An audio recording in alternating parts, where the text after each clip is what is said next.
Ei, pessoal, bem-vindos! Meu nome é Mariana, sou farmacêutica. Estou aqui hoje para falar com vocês sobre um assunto que está super em alta, que é a questão dos seus pacientes que usam um análogo de GLP-1, né? E agora?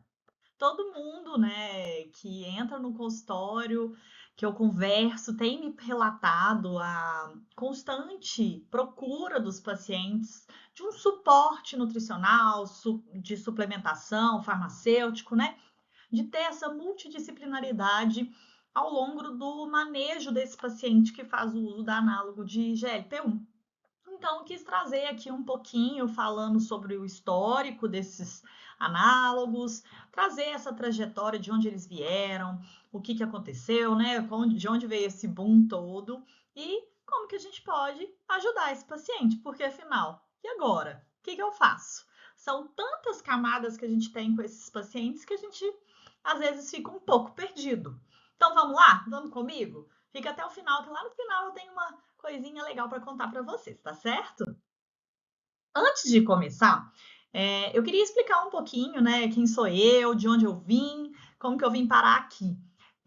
Então, meu nome é Mariana, eu sou de Divinópolis, Minas Gerais, moro em Belo Horizonte e eu vim, né, com a formação de farmacêutica, tenho mestrado na área de ciências da saúde, são vários anos no mercado magistral, também na parte de drogaria e hoje na representação comercial. Então, ao longo desses anos, eu estive junto com muito nutricionista, muitos médicos, outros farmacêuticos, colegas, né? E a gente passa por várias formações. E hoje eu tenho um grande background, vamos falar assim, dessa parte de nutracêuticos, da suplementação, até mesmo pelos congressos pelos quais a gente participa, a divulgação de produtos que eu sempre faço. E isso me trouxe uma vontade de falar um pouquinho mais sobre essa suplementação, de compartilhar esse conhecimento que eu vejo aí nesses congressos, essa vida clínica que eu recebo, né, muito feedback de prescritores e compartilhar com todo mundo como que a gente pode se ajudar, né, e trazer mais informações de uma forma rápida e prática. Então, estou aqui hoje falando um pouquinho mais, né? Vamos desmistificar algumas coisas, descomplicar outras, e o objetivo aqui vai ser esse. Então, espero que essa seja a primeira de muitas aulas que eu venha trazer vários conteúdos para vocês, tá bom? Então, vamos lá, vamos falar um pouquinho sobre como tudo começou? Porque a GLP-1, ela não aconteceu esse ano de 2024, 25, né? Ela foi descoberta lá atrás, em 1986, essa molécula, né, da GLP-1. E lá em 96 que conseguiram correlacionar a GLP-1 como um hormônio saciatógeno. Então, foi lá em 96 que já perceberam essa ação da GLP-1 nas vias de saciedade e toda essa parte da alimentação do seu paciente. E lá em 96, a liraglutida foi desenvolvida. Então, temos a primeira molécula sintetizada aí com o objetivo de uma questão terapêutica. E lá em 2004, a semaglutida também foi desenvolvida. Então, a gente já tem aí mais de 20 anos de desenvolvimento desses análogos da GLP-1. E o que acontece? Esse boom do análogo de GLP-1, ele aparece até na questão de publicações médicas. Nós podemos ver aqui no gráfico a questão dos ensaios clínicos, dos análogos de GLP-1 e a própria pesquisa da GLP-1. Então, a gente começa lá desde 1988, né? Quando eu falei para vocês já da questão da percepção da GLP-1 até os estudos clínicos da liraglutida que começaram nos anos 2000. E aí a gente vai vendo um crescimento exponencial até 2022, onde a gente já alcançou uma venda de 22 bilhões de dólares relacionados com a GLP-1. Então, foi um crescimento muito rápido e a gente vai ter cada vez mais um crescimento relacionado com esse produto, devido à sua alta complexidade e também a sua administração aí para várias outras questões patológicas que não só a diabetes e a obesidade, que eu vou falar um pouquinho mais para vocês mais à frente, tá certo? E assim, a gente vê que a questão da obesidade, ela vai aparecer aí, principalmente para essa questão do tratamento dos análogos, né, com os análogos de GLP-1. Então, a gente tem as classificações do que é a obesidade hoje, e a associação das comorbidades com síndromes metabólicas, com toda essa questão. E o que acontece? O paciente geralmente obeso, ele não consegue ter uma perda de peso, vamos falar assim, tão facilitada, de acordo com alguns outros, quando comparado com outros tipos de pacientes. Então, assim, o ambiente em que ele está inserido, as estratégias pensando no estilo de vida desse paciente, tudo isso tem que ser pensado, né? E aí, quando a gente olha para esses agonistas, né, para os receptores dos peptídeos de GLP-1, a gente tem que dar uma olhada um pouquinho mais próxima, porque a gente ficou muito tempo sem um medicamento para auxiliar esse paciente com a obesidade. O paciente com obesidade ele tem uma limitação de movimentação. Então, não é todo o exercício que esse paciente vai conseguir fazer. E aí, a gente precisa de lançar a mão de algum tipo de tratamento para já começar a ajudar nessa perda de peso inicial. E aí, então, a gente entra com essa GLP-1 aprovada, né, a tizerpatida, a semaglutida e a liraglutida para o tratamento da obesidade. Então, eles vieram com uma proposta e depois eles foram aprovados para obesidade. E a gente tem uma eficácia comprovada nesse tipo de paciente, né? Com estudos controlados, randomizados, toda a necessidade que a gente vê aí dos estudos clínicos. Então, é muito importante que a gente consiga olhar para os análogos da GLP-1 com esse carinho que o paciente com, né, um IMC muito alto, com um grau de obesidade muito alto, para ajudá-lo, acolhê-lo e realmente ter essa perda significativa de peso. E aí, quem que é quem, né, gente? Porque nós temos aí, igual eu falei, a liraglutida, semaglutida e a tizerpatida. Então, são as tidas da nossa vida. E cada uma tem uma particularidade. Então, vamos começar com a liraglutida. Todos os três são produtos injetáveis, né? A forma de apresentação mais comum deles é a injetável. Então, a liraglutida é uma vez por dia, ela vai ser agonista do receptor de GLP-1 e o que os estudos demonstram é uma perda de 2 a 18% do peso. Então, uma perda de peso significativa, né, pessoal? É bem interessante de acompanhar. E aí a gente vai para a próxima, que é a semaglutida, que já muda a forma de administração. Ao invés de uma vez por dia, ela vai ser uma vez por semana. Também é um agonista de GLP-1, e aí a gente já tem uma perda de peso de 4 a 19%. E por último, e não menos importante, a tizerpatida, que também vai ser injetável uma vez por semana, e ela já é um mecanismo de ação um pouquinho diferenciado, que ela vai atuar tanto na GLP-1 quanto na GIP. E aí a gente vê também um aumento um pouco maior da questão da perda de peso, que vai de 5 a 21%. Então, temos aqui os três medicamentos principais, né, de análogos da GLP-1, que são utilizados no tratamento. Hoje a gente não vê tanto o tratamento com a liraglutida, por a questão dela ser utilizada uma vez por dia, né? Então, hoje o pessoal costuma lançar, né, os prescritores costumam lançar a mão mais da semaglutida e da tizerpatida, sendo a tizerpatida uma grande escolhida pela rápida perda de peso dos pacientes, tá certo? E qual que é o mecanismo, né? Os mecanismos envolvidos aí. O que a gente tem hoje? A gente tem o que a própria GLP-1 do nosso organismo faz, que está aqui, né, nesse verde amarelado. O que os estudos pré-clínicos estão mostrando de benefícios dos análogos da GLP-1 e o que a gente tem de fato com os análogos atuando.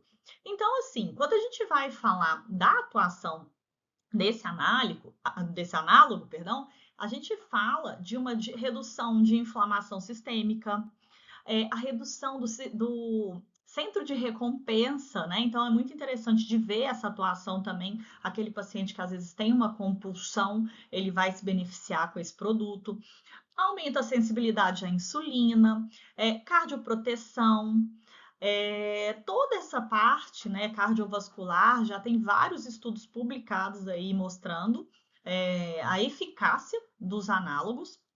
E quando a gente fala dos estudos pré-clínicos, entra aí a neuroproteção, a questão intestinal de inflamação, que ainda está em pré-clínico, o efeito Browning, a questão também de ativação imunológica. Então, tudo isso aqui ainda são estudos pré-clínicos, a gente ainda não tem, né, uma publicação falando. Se eu não me engano, de neuroproteção já tem alguns artigos saindo aí em 2025, que é bem interessante, mas são vários os benefícios que o análogo traz para o paciente com obesidade, o paciente também com diabetes, é claro. E o que a GLP-1 vai fazer, então, assim, resumindo, né, para trazer mais claramente. Na questão, aumento de insulina, redução do glucagon, vai reduzir o esvaziamento gástrico, reduzindo a motilidade, tá, gastrointestinal, reduzindo, então, a ingestão de alimentação e também de água. Então, isso é muito importante, é um ponto de atenção aqui, ó, para vocês. O paciente que faz utilização de análogo não sente tanta sede também. E isso pode estar relacionado com alguns efeitos colaterais intestinais, por exemplo.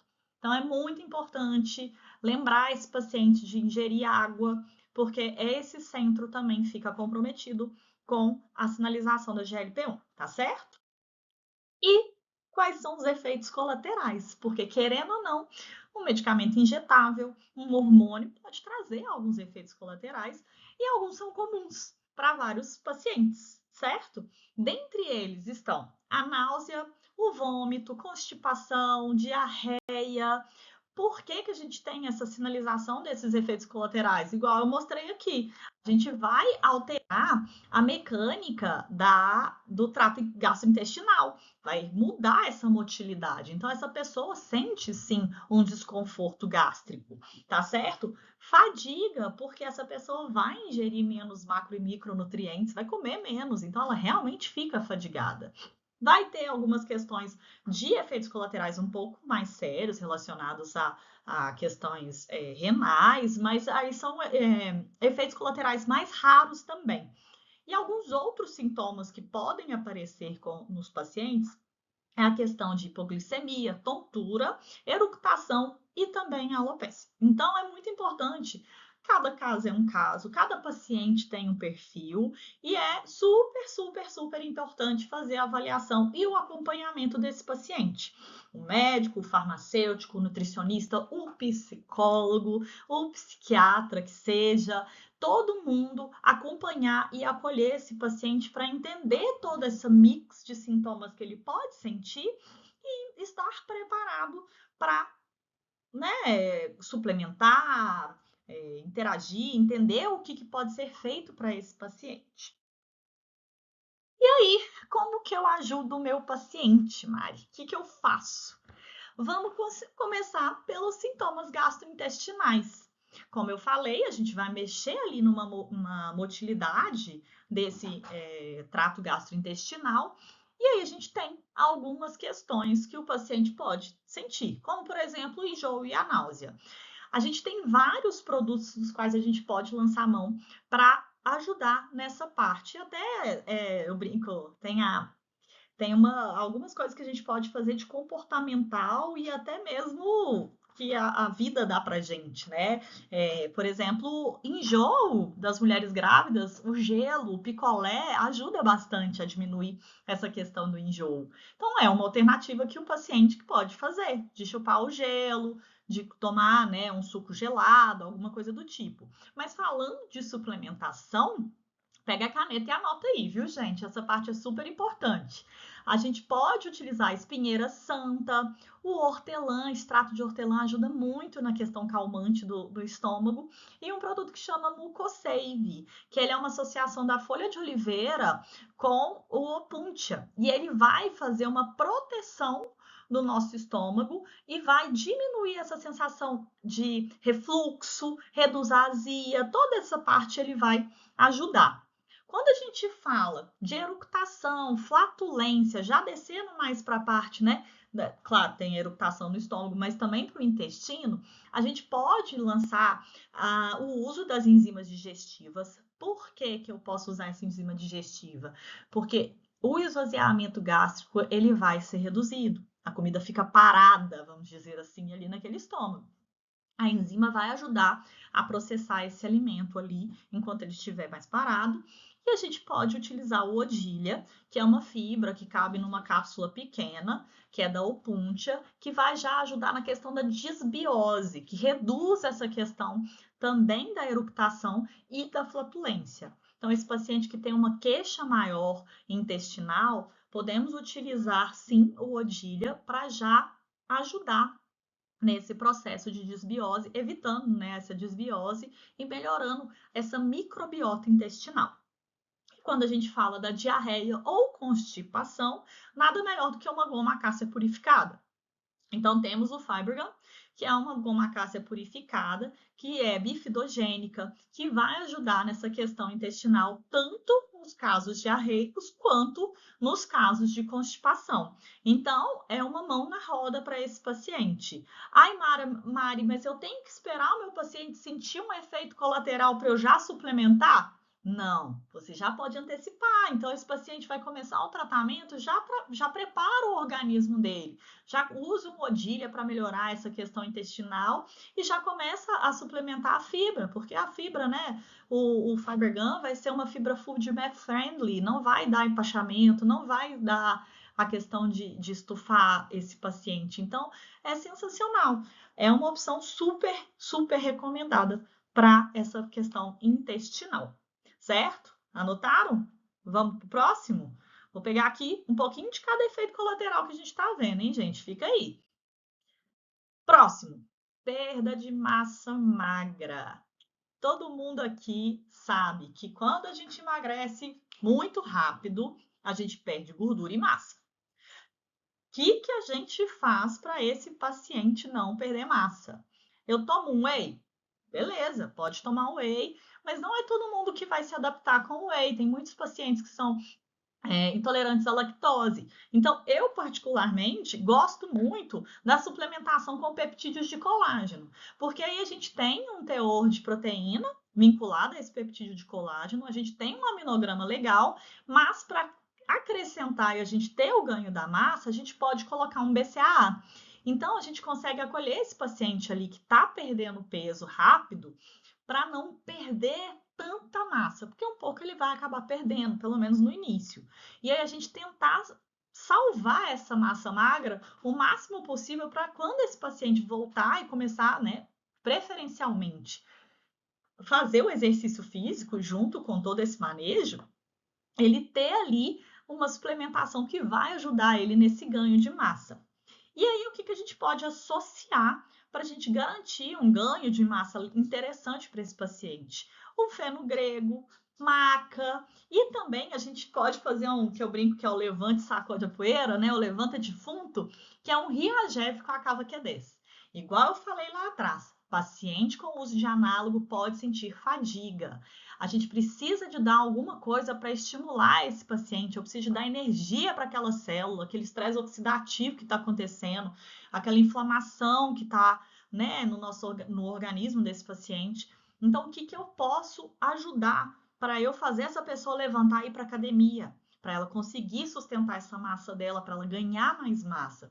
Riagev e Cava Q10. Riagev, uma associação da D-ribose com a nicotinamida e a cava Q10, que é uma coenzima Q10 mais biodisponível. Então aqui eu junto dois produtos que vão entregar energia para minha célula, que vai produzir mais ATP, que vai produzir mais NAD, que vai ter uma ação anti-senescência, né? As minhas células não vão envelhecer tanto. Então é um produto sensacional, uma associação muito importante aí para reduzir a fadiga desse paciente, tá certo, pessoal? Então, assim, anota. Ai, Mari, qual a dosagem? Conto para vocês no final.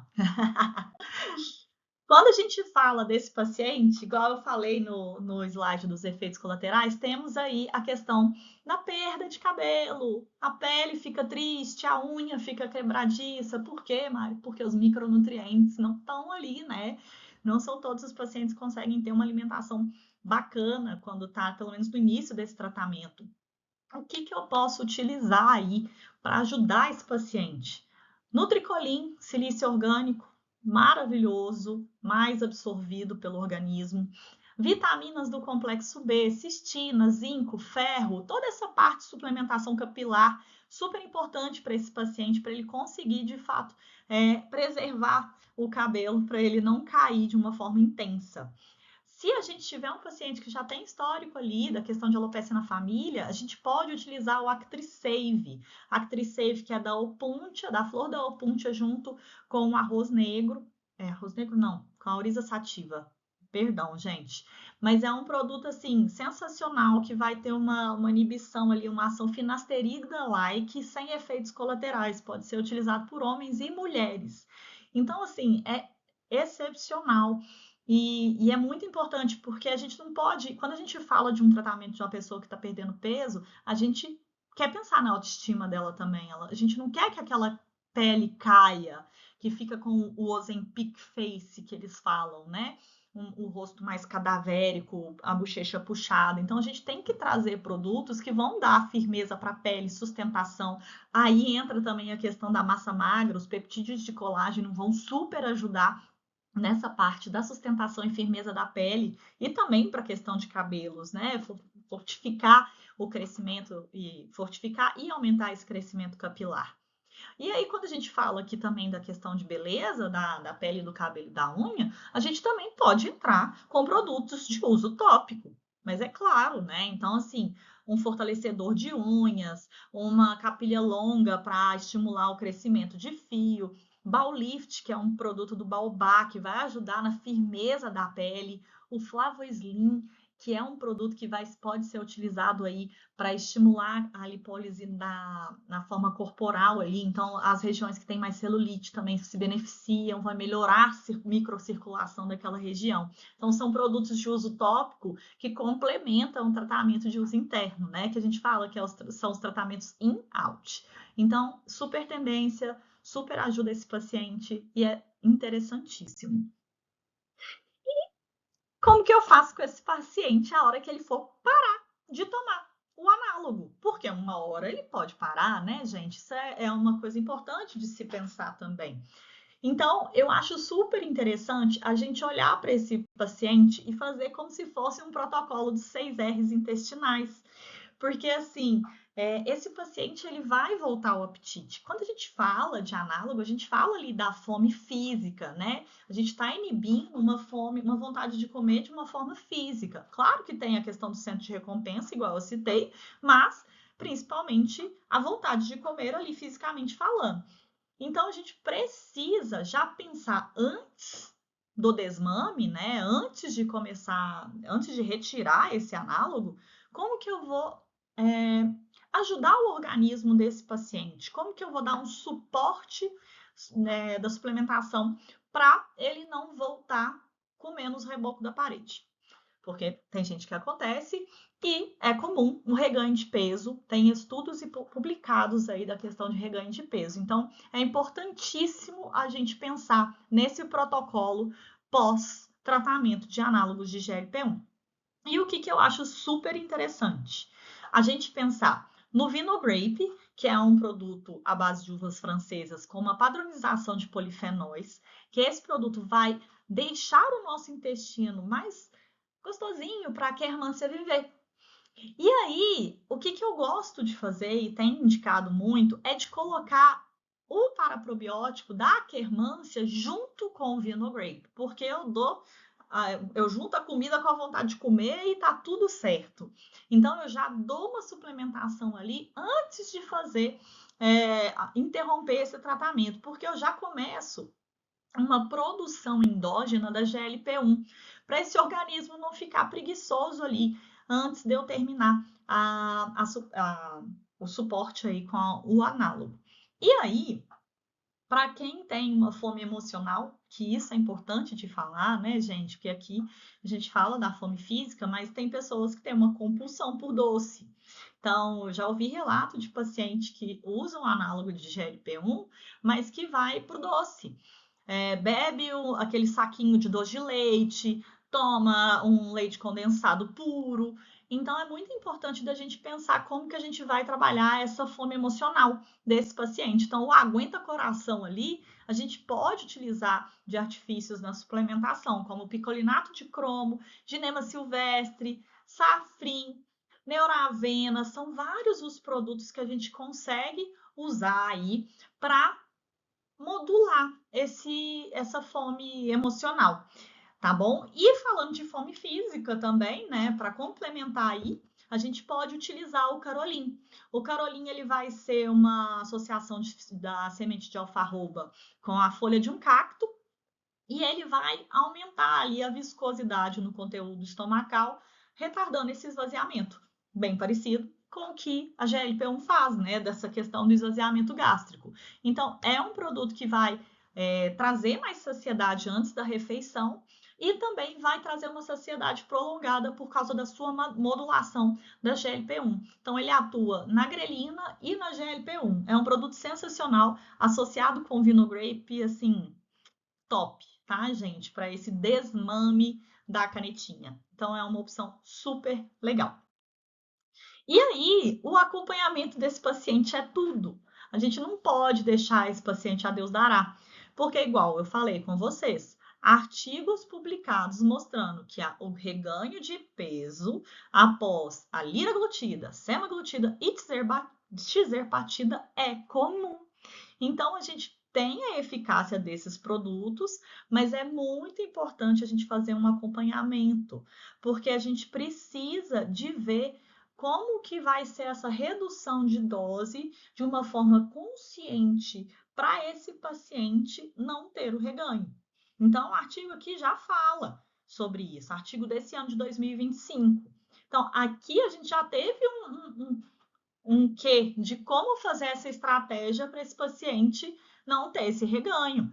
E isso é comum e isso é importante, porque o paciente que está fazendo o tratamento, ele não quer ter esse reganho de peso, ele não quer voltar a ser obeso, né? Porque não existe exobesidade, não existe isso. Então, assim, é muito importante de fazer esse acompanhamento, de dar a mão para esse paciente e dizer, ó, a gente está aqui para a vida, vamos manter esse acompanhamento, né, bem de perto, vamos estudar o seu caso, mexer na dieta, vamos fazer a suplementação e vamos junto. Porque uma vez que você solta a mão, talvez ele volte para o seu consultório com esse problema. E é claro, né, gente, essa equipe multidisciplinar, o acompanhamento, a rotina e o comprometimento do seu paciente vai ser fundamental para o sucesso desse tratamento. Mas eu tenho certeza que todo mundo aqui é extremamente competente e a gente se ajuda e a gente conversa, e a gente troca figurinha exatamente para acolher e realmente ajudar nessa rotina do paciente, trazendo soluções eficazes, com estudos publicados, né, com um compromisso aí em entregar um bom resultado para o paciente. Bom, pessoal, falei bastante. Eu espero que vocês gostem dessa primeira aula. Sigam meu Instagram. Esse vídeo vai ficar disponível por 24 horas.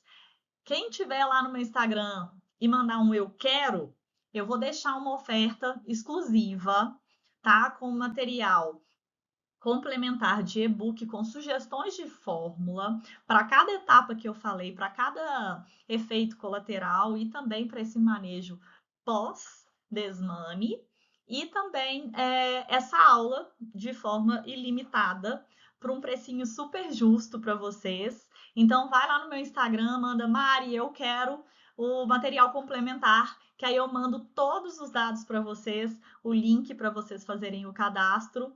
E eu me coloco à disposição sempre para tirar qualquer dúvida. Foi um prazer compartilhar isso aqui com vocês. Dúvidas, sugestões, reclamações, manda lá pra gente, por favor. Todo mundo aqui já, quem não me conhece, fiquem à vontade, mas quem já me conhece, você já tem meu contato. Por gentileza, não deixem de mandar lá. E é isso, tá bom, pessoal? Um beijo e até a próxima. Fiquem ligados. Eu volto.